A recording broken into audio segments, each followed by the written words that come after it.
Hello guys, good morning. देखिए, आज mathematics के पार्ट नंबर 4 में आप सभी का स्वागत है। जैसा कि आप लोग जानते हैं कि मैंने एक्सरसाइज 5.1 शुरू की थी, जिसमें से मैंने 3 क्वेश्चंस बता दिए हैं और आज हम लोग करने जा रहे हैं क्वेश्चन नंबर 4। चैप्टर का नाम है कंटिन्यूटी एंड डिफरेंशिएबिलिटी। हिंदी में इसे हम बोलते हैं सातत्य एवं अवकलनीयता। तो चलिए हम लोग इसको देखते हैं। क्वेश्चन नंबर देखिए 4 में क्या लिखा है। इधर साइड में हम पढ़ते हैं। पहले सिद्ध कीजिए कि फलन एफ एक्स बराबर X to the power N comma X equal to N पर संतत है, जहां एन एक धन पूर्णांक है। धन कैसा पूर्णांक है? धन पूर्णांक। धन पूर्णांक जिसको बोलते हैं जैसे +1 +2 +3 +4 +5, ये सब जितने प्लस में होते हैं हम इन्हें पूर्णांक बोलते हैं, धन पूर्णांक बोलते हैं, यानी पॉजिटिव इंटीजर्स। तो देखिए हम लोग इसको सबसे पहले प्रूव करते हैं। मैंने फॉर्मूला आप सभी को बता दिया था कि जो संतत के लिए जो शर्त होती है वो 3 शर्तें होती हैं। चलिए तो हम सबसे पहले लेफ्ट हैंड लिमिट निकालते हैं। यहाँ सबसे पहले लिखेंगे, यहां पर दिया है, क्या दिया है भाई? तो हमारे पास दिया है फलन। फलन क्या दिया है? फलन जो है हमारे पास एफ एक्स बराबर X to the power N, और एक्स बराबर एन पर हमें संतत की क्या करनी है? जांच करनी है। एक्स बराबर एन पर संतत की जांच करनी है, और जहां एन एक धन पूर्णांक है। चलिए यहां देखते हैं। एक्स बराबर एन पर संतत की जांच करनी है। संतत की जांच करनी है, चाहे हमें सिद्ध करके लाना है कि भाई ये संतत है। एक्स बराबर कह रहे कि फलन एफ एक्स बराबर एन पर संतत है। एक्स बराबर एन पर संतत की जांच करनी है, और ये दिया भी है कि एक्स बराबर एन पर क्या है?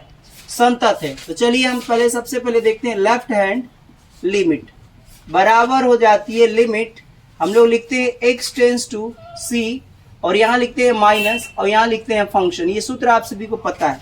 यहाँ फिर हम लोग लिखेंगे लिमिट। आपको एक ही लाइन में मैं करते चल रहा हूँ, यही पर लिख रहा हूँ, बराबर लिमिट। अब एक्स बराबर सी की जगह पर आपको क्या दिया है? एक्स बराबर यहाँ पर एन है, यानी आपको यहाँ पर सी की जगह पर हम लोग एन रखेंगे। जैसे कि मैंने बताया था कि एक्स बराबर सी बराबर क्या होता है? जो वैल्यू दी रहती है वो हम लिख लेंगे। तो यहाँ पर ये दिया है एन, ठीक। तो यहाँ पर हम लोग लिख लेंगे सी माइनस की जगह पर यहाँ क्या लिखेंगे? यहाँ लिखेंगे एक्स टेंस टू, और सी की जगह पर यहाँ से हम लोग लिख लेंगे एन माइनस, और यहाँ लिख लेंगे फंक्शन। फंक्शन का मान जो दिया है x to the power N है, एक्स टू दी पावर है। अब हम लोग इसको रिप्लेस कर देते हैं एच के रूप में। तो चलिए हम एच में इसको कन्वर्ट कर लेते हैं। तो यहाँ हो जाता है limit H tends to 0। H tends to 0 जब करते हैं तो आपको पता है कि एक्स की जगह पर हम लोग क्या लिखते हैं? पहले हम लोग लिखते हैं, अब तो यहाँ ब्रैकेट करली ब्रैकेट लगाने की जरूरत भी नहीं है। पहले लिखते हैं हम लोग एन, फिर लिखेंगे माइनस। क्या लिखते हैं? एन, फिर लिखते हैं माइनस, और ये एच को घटाते हैं तो एच को यहाँ घटा देंगे, और इसके पावर में कितना है? वो है एन है हमारे पास, ठीक ना। अब देखिए एक्स यहाँ हो गया, कहाँ से आ रही है?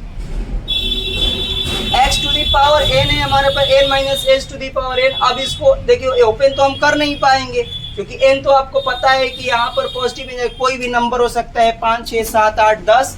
तो यहाँ पर अब हम लोग फाइनल लिख लेंगे। यहाँ पर एच को हम अब एच की जगह पर हम 0 रखेंगे, रिप्लेस करेंगे तो क्या आ जाएगा? एन माइनस का 0 टू दी पावर यहाँ हो जाएगा एन। तो अब N to the power N खत्म हो गया, तो क्या आ जाएगा? एन के पावर एन। ये समीकरण नंबर फर्स्ट हो गए। ये आ गई हमारे पास लेफ्ट हैंड लिमिट। इसी तरह से हम लोग निकाल लेंगे राइट हैंड लिमिट बराबर, ये सारा फॉर्मूला बस इसमें प्लस चलता है। पहले मैं फॉर्मूला लिख देता हूँ। सी यहाँ प्लस होता है एफ एक्स, यहाँ पर हम लोग क्या लिखेंगे? Limit X tends to N की जगह पर अब यहाँ माइनस की जगह हम प्लस लिखते हैं, क्योंकि राइट हैंड लिमिट है इसमें। और फिर यहाँ पर फंक्शन, जो फंक्शन दिया गया X to the power N रख देंगे फंक्शन को, और फिर यहाँ पर देखिए फिर रिप्लेस करेंगे इसको। किस में रिप्लेस करते हैं? एच में। जब हम करते हैं तो यहाँ पर फॉर्मूला हो जाता है एक्स की जगह पर हम एच लिखते हैं, टेंस टू 0 रखते हैं। और फिर यहाँ पर आपको पता है कि सबसे पहले हम लोग एन लिखते हैं, यहाँ पर एक्स की जगह पर हम लोग एन लिखेंगे, फिर एक्स की जगह पर इसके बाद प्लस लिखा जाता है, और फिर यहाँ पर h माइनस कर दिया, यानी h को हम लोग यहाँ पुट कर देते हैं, ठीक ना। n प्लस यहाँ पर h है, ये n है और ये h है, ध्यान रखिएगा। टू दी पावर कितना हो गया n। अब इसको 0 यहाँ पर पुट कर देंगे, तो 0 पुट करेंगे तो क्या आ जाएगा, n plus 0 to the power n बराबर का ये हो गया n to the power n। समीकरण नंबर 2 ये आ गई राइट हैंड लिमिट। अब हम लोग चलते हैं फंक्शन के लिए, लास्ट हम लोग निकालते हैं फंक्शन, और एफ एक्स बराबर फंक्शन जो दिया है पहले हम लिख लेते हैं, एफ एक्स बराबर दिया है x to the power N. अब क्या करेंगे, X to the power N, तो यहां पर हम लोग लिखेंगे फंक्शन की जगह पर एफ, और एन पर निकाल रहे हैं तो एन हम एक्स की जगह पर रखेंगे, और यहाँ एक्स टू दी पावर यहाँ एन रखेंगे, ठीक।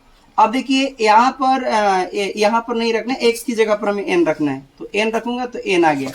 अब तीनों आप समीकरण देखिए, समीकरण number first N to the power N आया है, समीकरण number second N to the power N, और समीकरण नंबर थर्ड ये भी। तो समीकरण 1, 2 और 3 से लिख लेंगे, समीकरण 1, 2 और 3 से यह स्पष्ट होता है, स्पष्ट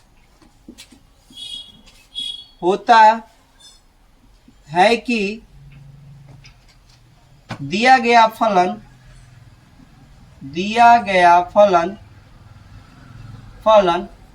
x बराबर n पर संतत है, जहां n क्या है, पॉजिटिव इंटीजर है, ध्यान रखिएगा, ये लिख दीजिए। अतः सिद्ध हुआ।